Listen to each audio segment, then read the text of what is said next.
Everyone, All Pro Exterior Services here with another little project. As you can see, we have a box that came in today from a company called Enviro Spec. If you haven't heard of them, look them up on the internet. Pretty good company, pressure washing company. I think they're out of Georgia somewhere, if I'm not mistaken. 2-day shipping on UPS. Can't complain. So, you know, we've been having a lot of conversations up on in my videos about what we're going to do with that GX390. Well, I think we may have a solution right here. Oh, geez. It's a box inside of another box, so let me get another razor. Let's go ahead and open it up.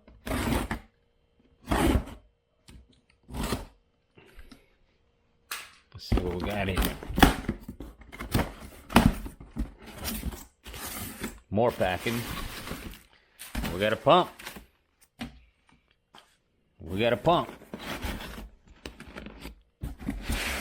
So we have a premium series Allison TSG 6835, supposedly 6.8 gallons at 3,500. Of course, I won't get that.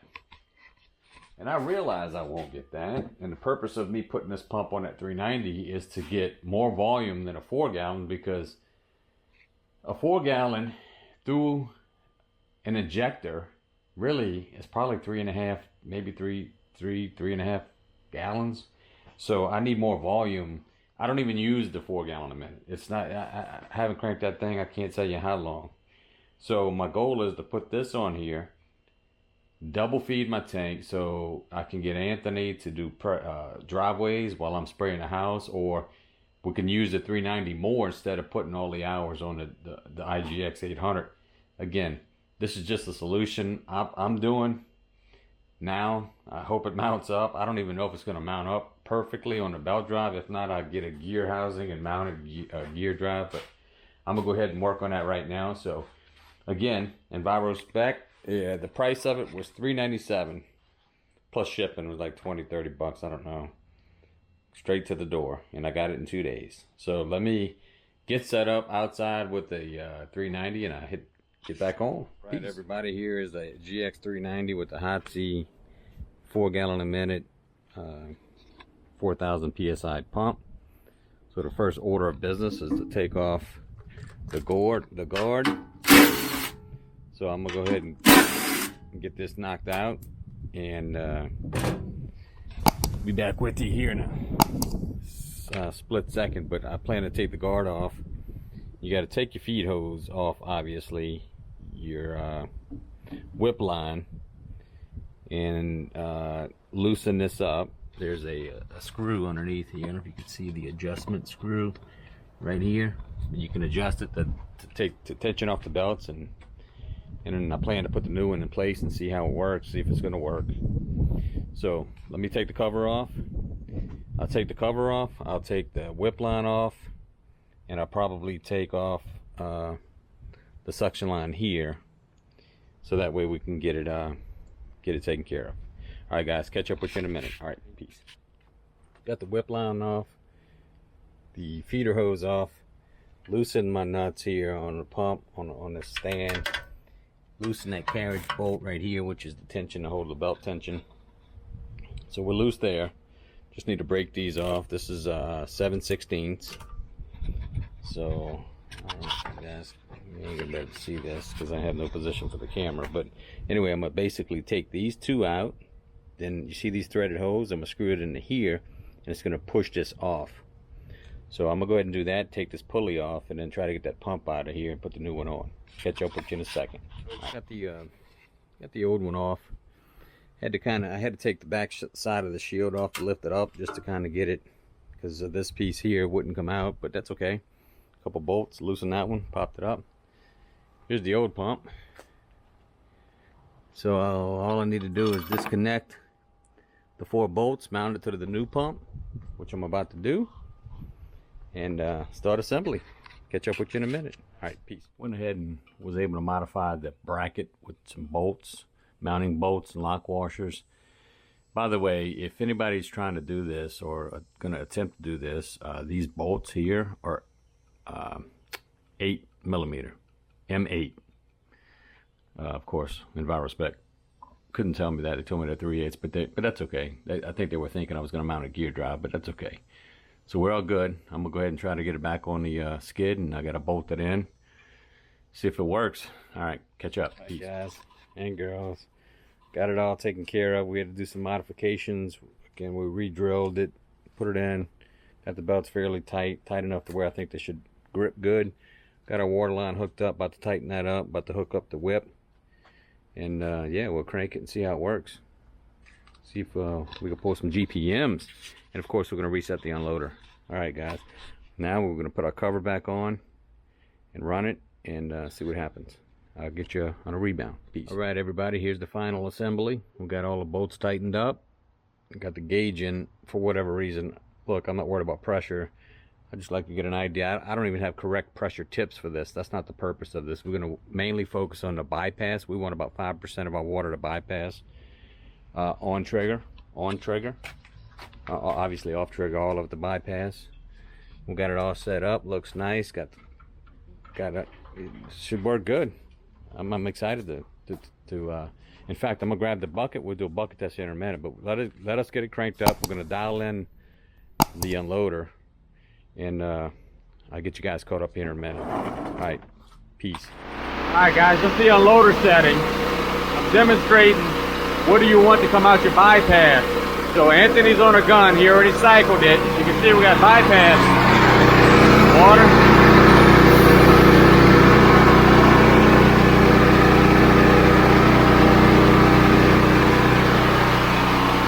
Now we have no bypass. That's not good.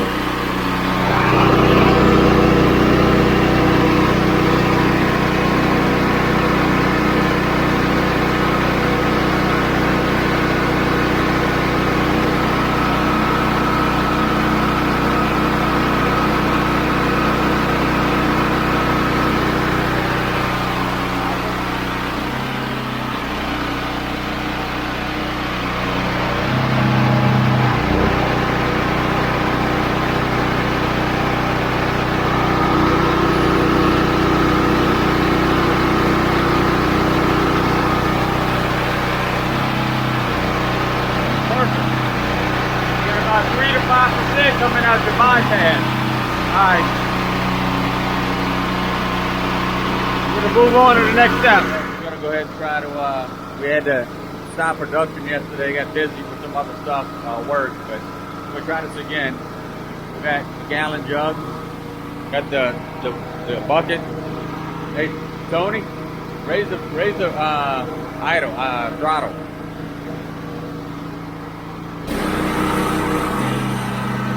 Get your phone. 30. We're gonna do a draw test too. You just set it on here. All right. We're also gonna do a 60-second test. All right. You ready? 1, 2, 3. Oh yeah. Look at that.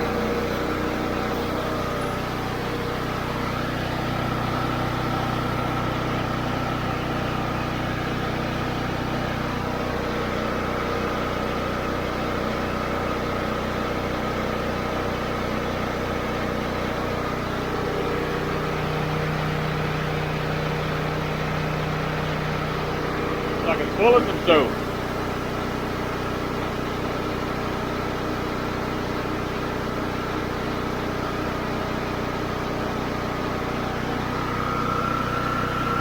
Seconds.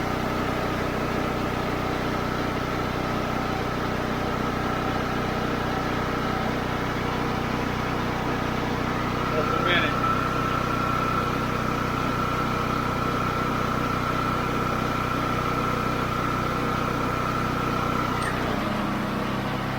All right, going through the injector, we're running at about 5.5 gallons a minute. We're going to continue to see when we empty this bucket. On the, we're going to get our percentages. Got good suction. And this is a 2.1 injector.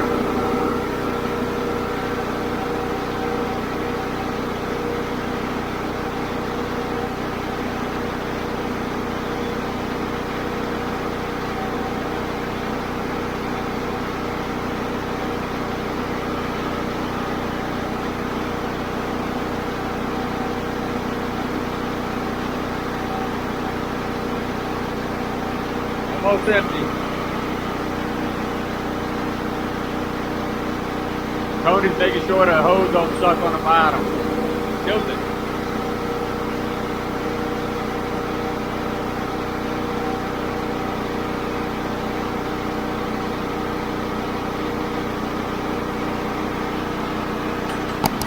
All right, hold on.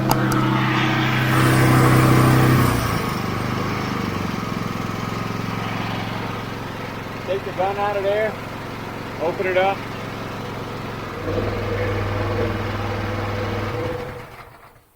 All right, this is where we at, guys. So we got 8 gallons, 12 gallons. So we were probably 9 gallons of water to 1 gallon downstream. Very, very strong concentration. So, and we using. Got stuck at one point.